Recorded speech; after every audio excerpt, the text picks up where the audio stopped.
Hi everybody, this is the Baseball Hut, the amazing, spectacular, terrific, the great one, the people's champion, your host, the Hut, and welcome back to the Baseball Hut. I hope you like this video and subscribe.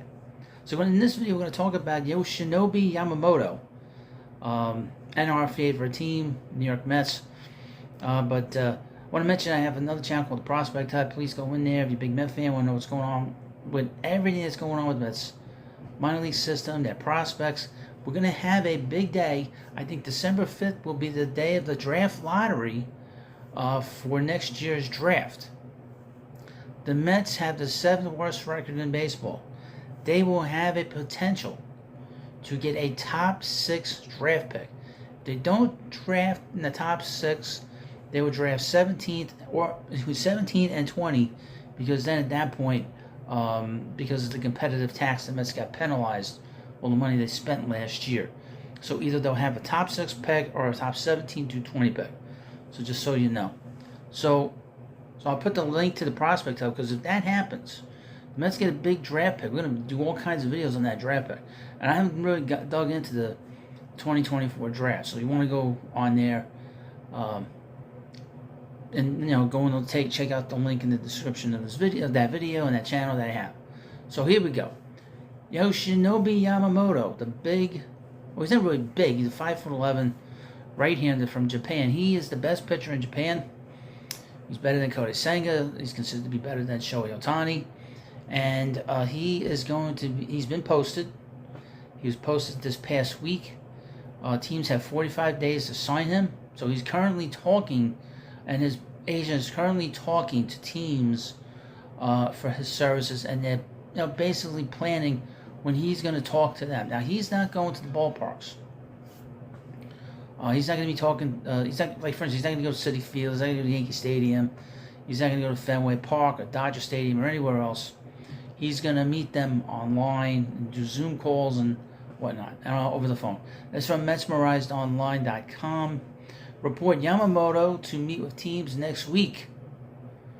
Yoshinobu Yamamoto will begin to meet with Major League Baseball teams next week over the phone and on Zoom, according to Andy Martino, Little Andy of SNY. Yamamoto was posted on November 20th, and now, according to Martino, will begin meeting with teams at the start of next week. Yamamoto is highly coveted by the Mets, along with other teams such as the Yankees, Giants, and Red Sox. Yamamoto recently discussed his free agent process with the Japanese media and stated that he doesn't mind playing alongside another Nippon professional baseball product. This report, however, was originally misconstrued to state Yamamoto preferred to play with another player from Japan. While the Mets will highly pursue Yamamoto, he may have his eyes set across town.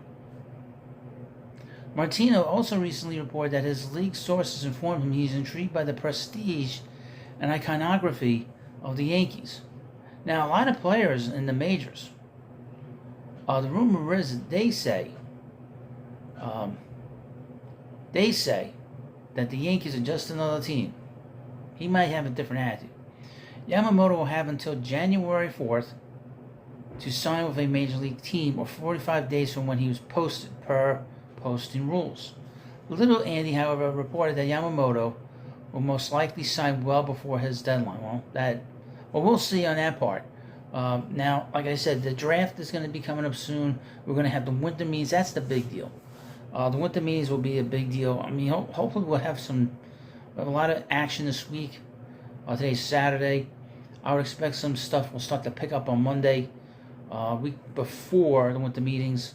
Perhaps some more free agent signings. We really only had one big free agent sign, and that's Aaron Nola. I mean, we had Lance Lynn sign. We had the other guy that went to the Cardinals that signed, but for the most part, it's been a very quiet process right now. And that's how it is in baseball. It's not like football when they reach the point of being able to sign. Everybody signs all right away. Baseball is a little bit more sort of. I think part of it is because of the fact that these players have to decide whether they're going to play for a team for a long time. So it's kind of a different kind of attitude.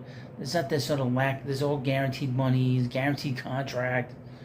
So that's why things seem to be moving slower than it is. But I expect the Mets have a lot of work to do. They have 28 players on the 40-man roster. That is 12 players that aren't here, that are going to be here. So that is a lot of movement on the part of the Mets president of baseball operations, David Stearns. And, of course, I've mentioned this and we've known this for the last few weeks. He has been getting rid of so much dead weight in this organization. He got rid of Vogelback. He got rid of Guillorme. He got rid of LeCastro. He's probably going to make other moves to get rid of some more dead weight. He's got rid of so much minor league talent, quote unquote, minor league talent over the last few weeks. Guys getting sent off on waivers. Guys getting released. And he still has some moves to make. There was talk before the non-tender deadline that the Mets are going to trade Drew Smith. He might still be traded. So there's a lot of a lot of balls in the air here with our ball club, because we have a team that still needs a lot of work. And this is a team that won 101 games last year, but because of the trades of Verlander and Scherzer and all these other veteran players, this is not a very good team right now. I'm going to be very honest with you. This is a 75-win team. Okay? And he got rid of more talent. He got rid of for whatever Vogelback was, he did put up his wins above replacement was above average. Okay? And his OPS was what? Had to be about 100, right? So he was an average player. So he's off this team. So they have to fill that void and get better at the DH spot. So this is not a team, to be honest with you, that's going to win 90 games. Currently right now. Currently they're a 75-win team. So they need a lot of help to be competitive next year. But he has a lot of work to do. There's a lot of spaces here that need to be filled. But pitching rotation needs to be worked on, and they need a big bat in this lineup. So you let me know what you think about this video. And I would mention Yamamoto is an ace. This guy is not a middle of the rotation guy. This guy is an ace, and we saw how great Senga was last year. This past year. So Senga is tip of the iceberg. Yamamoto is better than Senga. So just keep that in mind. And they need good pitching help. They need a lot of pitching help. So let me know what you think about this video. Of course, please subscribe to the Baseball Hut, and I'll see you later.